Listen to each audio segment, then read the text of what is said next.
मधु की शादी के कुछ सालों में ही उसके पति की मृत्यु हो जाती है, जिसके बाद उसके ऊपर सास की जिम्मेदारी आ जाती है और वो अब अपनी सास के साथ घर में अकेली रहती है। मम्मी नाश्ता बना दिया है, टाइम से खा लेना, दोपहर का खाना शीला आकर बना देगी, मैं ऑफिस जा रही हूँ। अरे क्यों उस टेप रिकॉर्डर पर पैसे खर्चा करती हो? इतना काम मैं खुद भी कर सकती हूँ। हाँ बिल्कुल, आधे समय तो जोड़ों के दर्द की दवाई खाती हूँ और फिर काम करने की बात करती हो। दवाई खाती हूँ तो क्या, मैं अभी भी अकेली 10 पर भारी हूँ। हाँ मैंने मान लिया। मधु घर से चली जाती है, जिसके बाद सास नाश्ता कर दवाई लेकर टीवी देखने बैठ जाती है। दोपहर को शीला घर आती है। अरे क्यों माँ जी, आज किस बात से मेरी नौकरी बची? अरे चल ज्यादा बक बक मत कर, काम कर अपना। शीला खाना बनाने लगती है और सास वहीं पास में बैठ जाती है। माँ जी, मैं तो हमेशा ही बोलती हूँ दीदी की दूसरी शादी करा दो, तब तक आप 2 औरतें घर में अकेली रहोगी। आजकल माहौल भी बहुत खराब है और फिर दीदी की उम्र भी तो निकली जा रही है ना। तेरा नाम टेप रिकॉर्डर सही रखा है मैंने। तेरी एक ही बात को रिपीट मोड पर चलाने से वो पूरी नहीं हो जाएगी, इसलिए मेरी बहू से ज्यादा खाना बनाने पर ध्यान दे, नहीं तो कहीं वो भी तुझसे मुंह ना फेर ले और नौकरी चली जाए। क्या माँ जी, आप भी हमेशा मेरी नौकरी के पीछे ही पड़ी रहती हो। तो क्या तेरे पीछे पड़ूं? इसी तरह दोपहर से शाम हो जाती है और शीला अपना काम खत्म कर वापस चली जाती है। अब अकेली सास एक बार फिर टीवी देखने बैठ जाती है, जिसकी थोड़ी ही देर में मधु घर आ जाती है और सास बिना कोई देर किए शीला की बातें उसे बताने लगती है।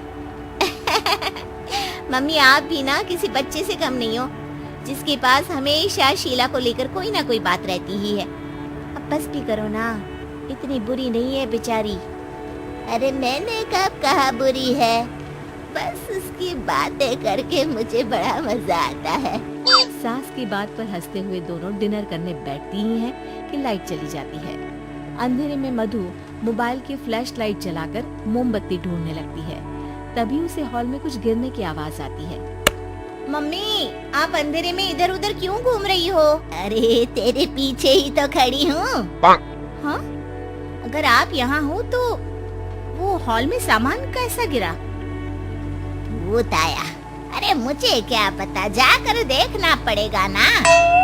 दोनों हॉल में जाते हैं लेकिन वहाँ कोई नहीं होता। अब उन्हें कमरे में से सामान गिरने की आवाज आती है। लगता है ये भूत चोरी करने आया है, इसे वापस कब्र में पहुंचाना ही पड़ेगा। बस हाँ, आप ज्यादा ना 30 मार खा मत बनो, मैं पुलिस को फोन करती हूँ। अरे जब तक तेरी पुलिस आएगी तब तक क्या वो हमारे साथ बैठकर अंताक्षरी खेलेगा? हट डरपोक, संभालने दे मुझे। अब सास पास रखा फ्लावर पॉट उठाकर कमरे की तरफ बढ़ने लगती है, जहाँ उसे 2 आदमी दिखाई देते हैं। पीछे पीछे मधु भी वहाँ आ जाती है।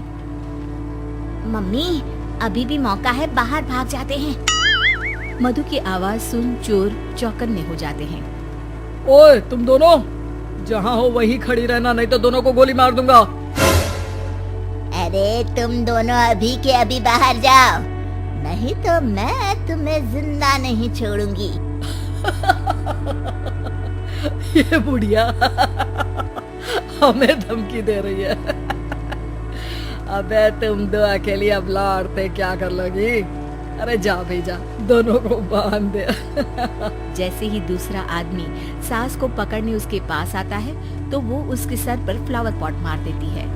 उसके सर से खून बहने लगता है, जिसे देख दूसरा आदमी गन निकालकर हवा में गोली चला देता है, जिससे बचते हुए दोनों सास बहू वहाँ से भाग जाती हैं।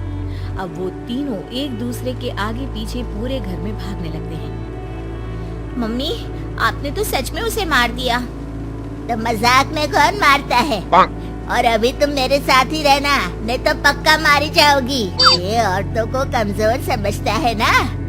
आज इसे औरतों की ऐसी ताकत दिखाऊंगी कि ये आदमी पैदा होने पर शर्म करेगा। ये अचानक आपके अंदर झांसी की रानी कहाँ से जाग गई? वैसे तो हमेशा जोड़ों में दर्द बोलती रहती हो। अभी तुम्हें जान बचानी है या जोड़ों के दर्द की कहानी सुननी है?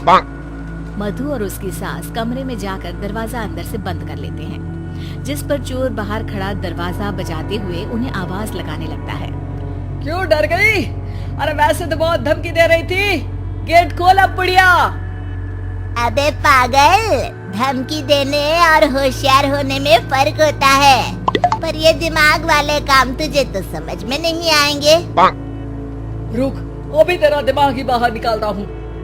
ये कहते हुए चोर गोली चलाने ही वाला होता है कि सास अचानक दरवाजा खोलकर उसके मुंह पर परफ्यूम डाल देती है, जिससे चोर गन फेंककर दर्द से चिल्लाने लगता है। मम्मी, अरे बहुत दर्द हो रहा है, कोई बचाओ, इसे हटाओ प्लीज, मैं किसी को कुछ नहीं करूँगा।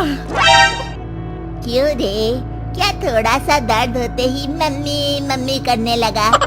अभी तो औरतों को कमजोर बोल रहा था। भूलियो मत, एक औरत ने ही तुझे इस दुनिया में जन्म दिया है, और वो भी तुझे ये दर्द हो रहा है ना, उससे लाख गुना ज्यादा दर्द सहकर। इसलिए औरतों को दोबारा कमजोर भूल कर भी मत बोलियो। वाह मम्मी, आपका ये रूप तो मुझे पता ही नहीं था, आपने तो कमाल ही कर दिया। कहा था ना, अकेली ही 10 पर भारी पड़ सकती हूँ, ये तो फिर भी 2 ही थे।